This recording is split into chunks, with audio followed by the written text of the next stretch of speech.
Ada salah satu video dari Ustadz Aswaja ya teman-teman. Kemarin beliau kabarnya ditolak. Ada yang menolak beliau kajian. Entah golongan mana yang menolak. Tetapi yang bisa saya pastikan, yang menolak kajian beliau pasti dari organisasi itu ya. Di sini teman-teman, ketika saya menyaksikan itu, saya jadi aneh. Saya jadi kepikiran ya teman-teman. Padahal beliau ini pembela amaliyah bid'ah. Biarin orang-orang Wahabi itu sampai kelelahan bilang bid'ah, bid'ah, bid'ah. Kan ada tuh video beliau yang bilang seperti itu. Dan tetapi pada kenyataannya beliau ketika ceramah malah ditolak juga. Berarti bukan cuma orang Wahabi ya teman-teman. Bukan orang-orang Wahabi yang ditolak berceramah. Orang-orang dari golongannya sendiri juga ditolak-tolak. Ya begitulah keadaan Islam di Indonesia. Ketika diajak pada kebenaran, diajak kepada sunnah, diajak untuk meninggalkan bid'ah. Karena pada sejatinya bid'ah akan mematikan sunnah, dan menghidupkan sunnah artinya mematikan bid'ah. Jadi kebalik-balik seperti itu teman-teman. Tetapi pada kenyataannya di Indonesia ini mengaku paling sunnah, tetapi golongan mereka banyak yang melakukan bid'ah. Ya karena dengan alasan bid'ah hasanah. Padahal perkara bid'ah itu adalah perkara ibadah baru yang dibuat-buat, bukan sarana. Misalkan baca Quran. Kalau dulu kan baca Quran di kulit binatang, terus di lembaran-lembaran, habis itu dijadikan satu mushaf. Ya itu kan sarana di dalam membaca Al-Quran dan mengabadikannya. Sekarang muncul HP. Di HP kita bisa membaca Al-Quran. Di HP kita juga bisa membaca Al-Quran. Dan apakah sarana dalam beribadah itu disebut bid'ah? Tentunya tidak. Yang namanya sarana ya sarana. Tetapi kalau ibadah baru yang dibuat-buat itu baru bid'ah. Tetapi di sini yang ingin saya bahas, Ustadz Abdul Somad malah tidak sepakat dengan acara bid'ah. Katanya kalau sunnahnya tuh begini. Berarti kalau sunnahnya begini, bid'ahnya ya begitu teman-teman. Bid'ah itu pasti mematikan sunnah. Pasti mematikan sunnah. Siapapun yang menghidupkan bid'ah, pasti sunnah yang mati. Sunnahnya begini kata Ustadz Abdul Somad. Tapi mereka melakukan bid'ah, akhirnya apa? Sunnahnya tidak dilakukan. Yang ada apa? Menentang sunnahnya. Sunnahnya kata Nabi Muhammad SAW memelihara jenggot, menipiskan kumis. Tapi ketika sunnah itu tidak dikerjakan, sunnah itu diabaikan, yang dipelihara kumis, yang dicukur jenggot. Jadi memang orang yang sudah terbiasa dengan amalia bid'ah, jadi sunnahnya itu ini begini teman-teman. Ya Allah, saya hanya ingin berbagi kepada kalian untuk berpikir. Entah kalian benci kepada saya, entah apapun yang kalian rasakan kepada saya, apapun yang saya ucapkan, saya tidak mikirkan itu. Yang penting apa yang saya sampaikan, sunnah. Mengerjakan sunnah, meninggalkan bid'ah. Sekarang coba kita simak seperti apa penjelasan dari Ustadz Abdul Somad mengenai kalau kita melakukan tahlilan, artinya kita melawan sunnah. Atau bagaimana bahasanya, coba kita simak. Punya pertanyaan. Bagaimana menurut Ustadz peringatan 7 hari, sampai 10 hari, 100 hari orang meninggal? Ya.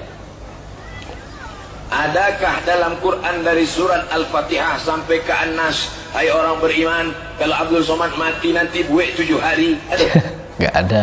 Indah ada.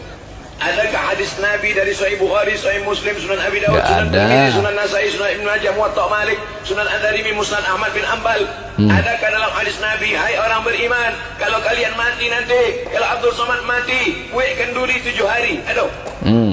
Indah ada. Tidak ada. Nabi, Quran, indah ada. Hadis Nabi, indah. Nabi, tidak ada. Sahabat Nabi, tidak ada.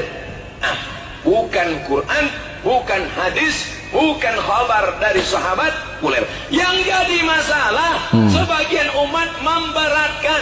Sudahlah. Memberatkan.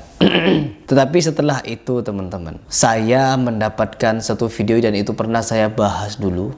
Dan pernah saya bantah sampai-sampai banyak pengikutnya Ustadz Abdul Somad ini yang meradang, kepanasan.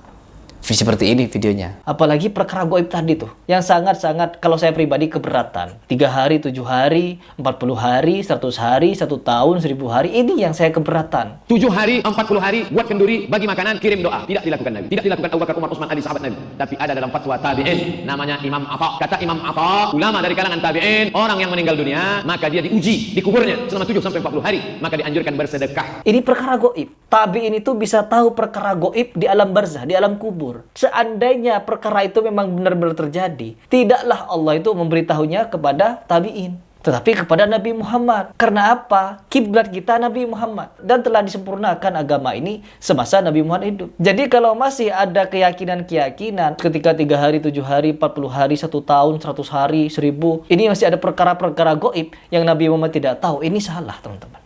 Nah, di video itu saya membantah pernyataan Ustadz Abdul Somad. Kan beliau ini menyatakan di video ini, ya, di video yang beliau ini menolak tahlilan, menolak atau bagaimana, pokoknya dia mengatakan sunnahnya begini, yang itu mungkin ya ini bid'ah. Kata beliau, kenapa harus merayakan tahlilan kenduri kematian 1740 100.000? Karena ada riwayat dari Imam Atok katanya. Ya begitu kan? Kalau saya pribadi tidak srek dengan pendapat itu atau riwayat itu. Mau dikatakan hadis pun ya, kenapa bersedekah selama 7 hari ngasih makan? Ya Allah, coba kita dengarkan lagi. Alasannya apa? Yang dulu sama yang sekarang, perbedaannya. Miskin susah melarat mengutang bubur kacang hijau. Gara-gara masyarakat mewajibkan dibuat lah 7 hari, kalau tidak dibuat kurus karyang mereka ustaz dikubur. Akhirnya umat menjadi sulit. Yang sunnah dianjurkan adalah apa sunnahnya? Kalau ada orang meninggal, bukan awak datang makan ke rumahnya, awak datang membawakan makanan. Isna'u ta'aman li ali Ja'far. Membawakan makanan untuk apa? Untuk keluarga yang sudah meninggal. Begitu sunnahnya ya teman-teman. Ada sahabat Nabi namanya Ja'far meninggal dunia. Ja'far meninggal, keluar gitu ada. Maka kata Nabi, buatkan makanan untuk keluarga Ja'far, fa innahu yusghiluhum. Karena kematian Ja'far sudah menyibukkan keluarga, maka awak nan datang membawakan makanan. Kalau ada orang meninggal, awak nan datang membawakan makanan, bawakan sate, bawakan ayam penyet, bawakan ayam hidui, bawakan ayam mati. Siap? Siap. Begitu katanya teman-teman.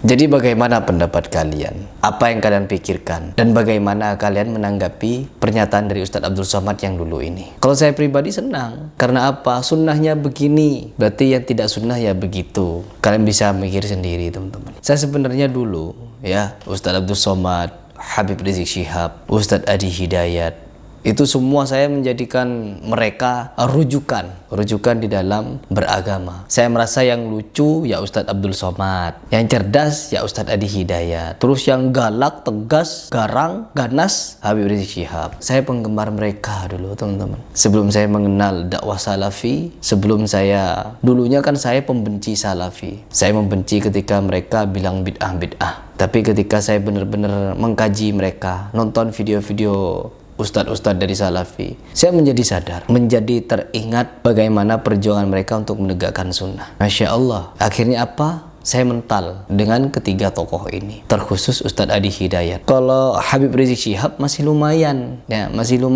setegas-tegasnya dia di dalam hukum fikih top teman-teman, hukum fikihnya top. Tapi ketika beliau menyatakan tentang ada seorang wali itu bisa melihat hadis yang sahih, dhaif dan maudhu dengan kadar cahaya yang keluar dari mulut. Dari situ saya mulai mental, ya. Saya mulai mental dengan Habib Rizik Syihab, ya. Dan sebelumnya saya juga telah mental dengan Ustadz Adi Hidayat yang menyatakan bahwa ada waliun min auliyaillah di Martapura, di Kalimantan yang bernama Gurus Kumpul. Katanya begitu. Saya mulai sedikit mental itu ya. Saya minta untuk memberikan penjelasan Ustadz Adi Hidayat ini ya, tapi tidak ada sama sekali merespon. Akhirnya apa? Saya mengambil kesimpulan, mungkin Ustadz Adi Hidayat ini sejenis dengan Gurus Kumpul. Tetapi dan tidak berselang lama dari itu muncul juga puji-pujian dari Ustadz Adi Hidayat terhadap para habaib, para orang-orang yang kebanyakan oknum-oknumnya menyebarkan khurafat. Itu yang kedua. Terus yang ketiga, asy'ara surah